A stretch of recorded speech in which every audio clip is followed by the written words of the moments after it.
Hey, what's going on, guys? It's Jack. Now, I'm sorry I've been away, but we're back with some videos, and wanted to start it off with Mythic Maiden. Alright, going over this fight, everything you need to know from a healer point of view, and how you can best succeed on the fight. Alright, and this POV will have both disc and holy perspectives on it. Big thing to know about the fight is just preparing for just the added changes that Mythic will really bring to you, and the extra damage, and that. It's going to happen a lot. And basically, you're going to have, I think we had 50-something wipes until we killed the boss. And just happens over and over and over again until you finally get it down perfectly. The fight doesn't really change much from the two different phases per se, right? You're going to have the regular phase, as is. You're going to have this phase of just letting Maiden slap your tanks around. For our strategy, we just had our tanks take all of the hammers. And, of course, we had 4 different groups. We had the standard green side, standard yellow side, and we had a weak ore, which you can see in the top right, which showed us approximately where we should be. And sometimes it was covered by a ranged player, sometimes it was covered by a healer. And it depends on if you have the coverage that you want to have. So, like, for example, mine is behind inner, which means I should be, as a Fel person, behind the light side group, and I'll be covering the inner ring. Now, if we already have enough ranged DPS players, then the healers would just ignore that, and they would go with the regularly spawned groups. So I noticed that the ranged people had enough people to cover, so I instead just went with my regular Fel group. It depends, strategy-wise, how religiously you'd like to actually follow this weak aura, and again, it's going to be linked in the description below. And all my weak auras and UI stuff will be linked in the description below, so check that out. But for the way that we did the strategy, if the ranged DPS needed a healer to help them soak, it depends on your group comp, then we could do so. If not, just go with your regularly assigned groups and stuff like that. As holy, for my first kill, I ran with Binding Healer, and I felt like it really helped me kind of pace myself mana-wise, because I felt like there was always a lot of times that I wanted to spam very heavily. But as you're getting on, and as healers are getting more and more powerful, it probably won't be that necessary to 5-heal this fight. You know, kind of just play it by ear of seeing how much you're going to have an issue of just having a healing issue versus just people having mechanical failures. You know, always something to kind of consider. But you will have the blowback phase. We have lock portals set up so we can instantly travel over there. Big thing to know about the bombs. Make sure you keep an eye on everybody who has the bomb debuffs, because they deal tons and tons of damage. If they die with the bomb debuff, of course they explode. They probably will kill somebody else who's low and has a bomb debuff, and they all explode, and then you all die. Alright? Just something to consider, keep in mind. As best as you can.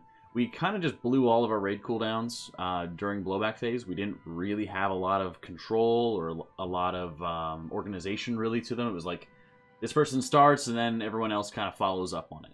And when we bloodlusted, we used lust on the second second blowback phase. So with that, all we had to do is we all got blown back, we all got stacked up in positions, then we lusted. And basically the lust was more than enough really for our 5 healers to carry and just use any kind of secondary CDs that we might have.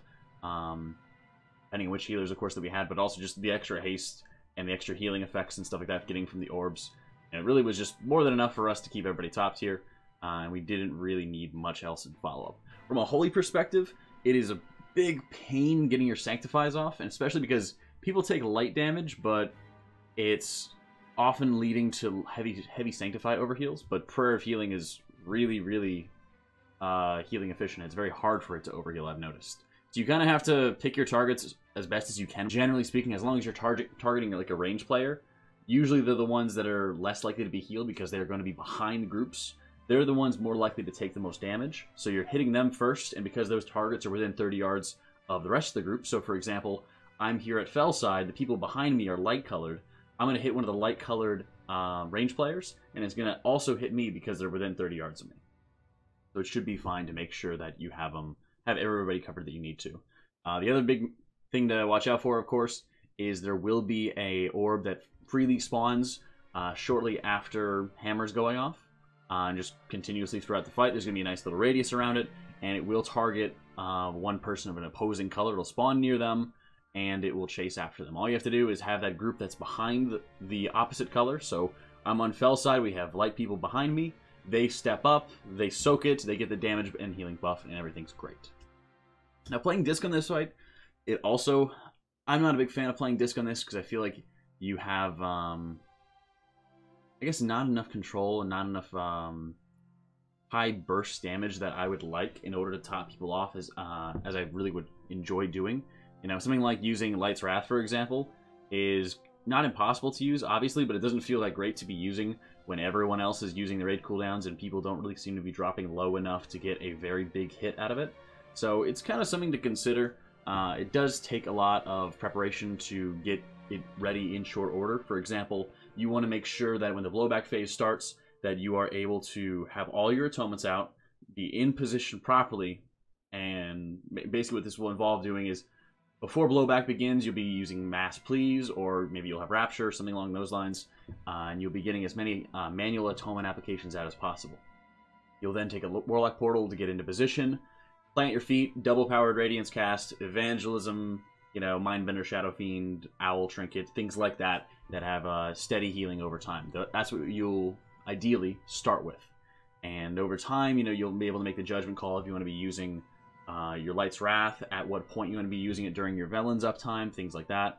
You should be able to have most all your CDs back before the next blowback. It kind of depends a little bit on the timing there.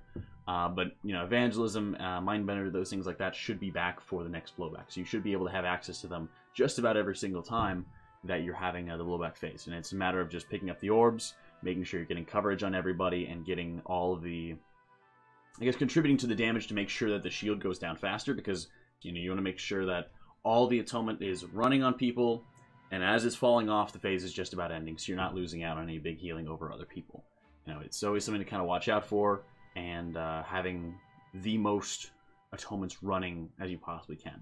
And the fight, like I said, will continue just about the same as usual. You will be running into a lot of wipes of just people running into each other, of people not getting their bombs to the hole as quickly. You want to make sure if you're ever jumping into the hole, you don't actually jump into the hole. You walk into it, because if you detonate your bomb and you jump to, say, the lip, from the lip of the hole, you jump in and your bomb detonates while you're still mid-jump, it will detonate and hit everybody. You have to make sure that you are below, I guess, the lip of the crater, going inside the hole, making sure that you are detonating inside there. All right. Something to consider with the timings. I blew up my raid once by doing it, by jumping in, so make sure you just walk in every single time, and you should be just fine.